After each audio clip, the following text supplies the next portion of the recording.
আসসালামু আলাইকুম রহমতুল্লাহি ওবরাকাতু। কেমন আছেন সবাই? আশা করি সবাই ভালো আছেন, সুস্থ আছেন, নিরাপদে আছেন। তো আপনারা ভালো থাকুন, সুস্থ থাকুন, নিরাপদে থাকুন এই কামনা করে আজকের নতুন ভিডিওটি আরম্ভ করতেছি। তো আজকে যে বিষয় নিয়ে আলোচনা করব সেটা হচ্ছে যে অগ্নিবরণ বাণ।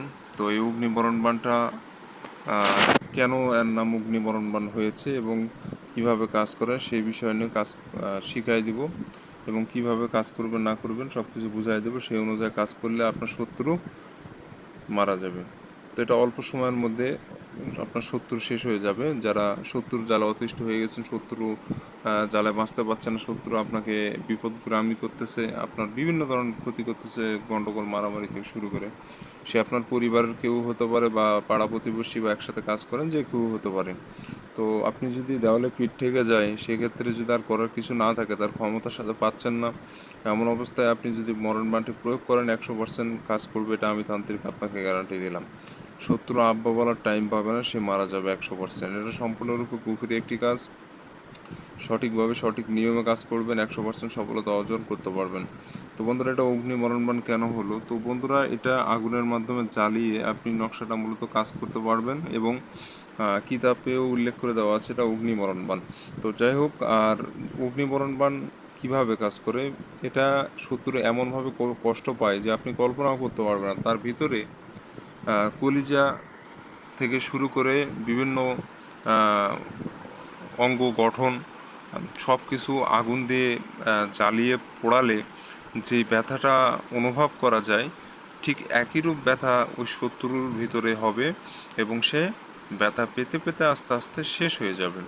ওর ভিতরে যা কিছু আছে, উপর থেকে আগুন জ্বলবে না, তবে ভিতরে সব কিছু পুড়ে ছাই হয়ে যাবে। ঠিক এমনভাবে সেই মৃত্যুবরণ করবে। তো বুঝতেই পারছেন, কল্পনা একটু করে দেখেন যে এমন অবস্থা হলে সে মৃত্যুটা কেমন অবস্থায় দাঁড়াবে। তো বন্ধুরা, খেলার বশে অবহেলিত করে কাউকে মারতে যাবেন না। আর এটা এই কাজটি 20 বছরের নিচে কেউ করতে পারবে না। সে যদি করে তার ক্ষতি হবে কিন্তু কাজ হবে না। যাদের বয়স 20 বছরের বেশি তারা এগুলা কাজ করতে পারবেন। 20 বছরের নিচে যেসব ব্যক্তির বয়স, তারা করতে পারবে না। তো আশা করি বুঝতে পেরেছেন। অবশ্যই প্রাপ্তবয়স্ক মানুষই এই কাজটি করবেন। তো যাই হোক বন্ধুরা, আমার চ্যানেলে নতুন এসে থাকলে অবশ্যই চ্যানেলটি সাবস্ক্রাইব করবেন, পাশে থাকা বেল আইকনে ক্লিক দিয়ে অন নোটিফিকেশন অন করবেন। তাহলে পরবর্তী সব নতুন নতুন ভিডিওগুলো দেখতে পারবেন সবার আগে।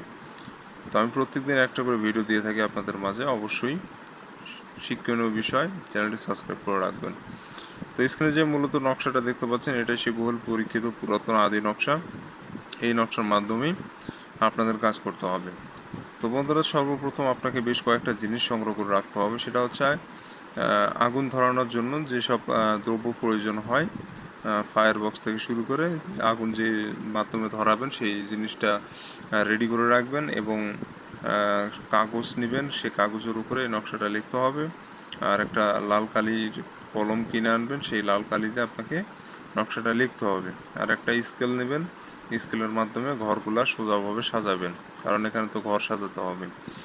তো এভাবে করে আপনারা সম্পূর্ণ বিষয়টা রেডি করে নেবেন। নেওয়ার পর আপনারা কাজে বসবেন। তো এই নকশাটা দিয়ে যে কোনো দিনই আপনি কাজ করতে পারবেন, সমস্যা নাই। তবে রাতে অঙ্কন করবেন, রাত 10টার পর। এটাই যে কোনো দিনই নকশা লিখতে পারেন। আপনার যদি আপনি পারেন শুক্রবারে অঙ্কন করার চেষ্টা করবেন, কারণ শুক্রবার দিনটা উত্তম এসব কাজের জন্য। তো আপনার যে কোনো টাইমে করতে পারেন, সমস্যা নেই, যে কোনো দিনে করতে পারেন, তবে উত্তম এই কাজটা। আর যারা অঙ্কন করবেন, অবশ্যই নিরিবিলি জায়গায় বসে নকশা অঙ্কন করবেন, কোলাহল মুক্ত জায়গা। এখন আপনি যদি বলেন যে আমি তো শহরে থাকি, শহরে থাকলে আপনি ফাঁকা কোনো জায়গায় বসবেন, বসে আপনি নকশাটা লিখবেন। তো যখন নকশা লিখবেন আশেপাশে কোনো মানুষ যেন না থাকে। নকশা লেখা অবস্থায় কারোর সাথে কথা বলা যাবে না। এক ধ্যানে সম্পূর্ণ নকশা কমপ্লিট করে ফেলবেন, তারপরে কথা বলেন, সমস্যা নেই। কিন্তু নকশা লেখা অবস্থায় কথা বলা যাবে না, বা নকশা লিখতে লাগে নিজের মন অন্য দিক ঘুরানো যাবে না, অন্য কোনো বিষয় ভাবা যাবে না। তো আপনি যে কাগজের উপরে নকশা লিখবেন, কাগজটা পাক পবিত্র হতে হবে, অর্থাৎ কোনো প্রকার নোংরা আবর্জনা ময়লা যেন কাগজে না পড়ে থাকে। এবার ফ্রেশ ক্লিয়ার পবিত্র কাগজের উপরে সম্পূর্ণ নকশা আপনাকে লাল কালি দিয়ে লিখতে হবে। আর যখন নকশাটা লিখবেন, নিজেও পাক পবিত্র থাকবেন। যে জায়গা বসে নকশা লিখবেন সেই জায়গাটাও যেন পাক পবিত্র থাকে, বিষয়টা লক্ষ্য রেখে সম্পূর্ণ নকশাটা একখানে কমপ্লিট করে ফেলবেন। তো যখন নকশা কমপ্লিট করবেন কারোর সাথে অবশ্যই কথা বলবেন না, বিষয়টা লক্ষ্য রেখে আপনি অঙ্কন করবেন এবং নকশার নিচে আপনাকে শত্রুর নামটা দিতে হবে। প্রথমে দিবেন শত্রুর নাম দিবেন, তার নিচে শত্রু পিতার নাম, প্রথমে শত্রুর নাম, তার নিচে শত্রু পিতার নাম। নামগুলো আপনি বাংলাতে আরবিতে যে কোনো ভাষায় লিখতে পারেন, সমস্যা নেই।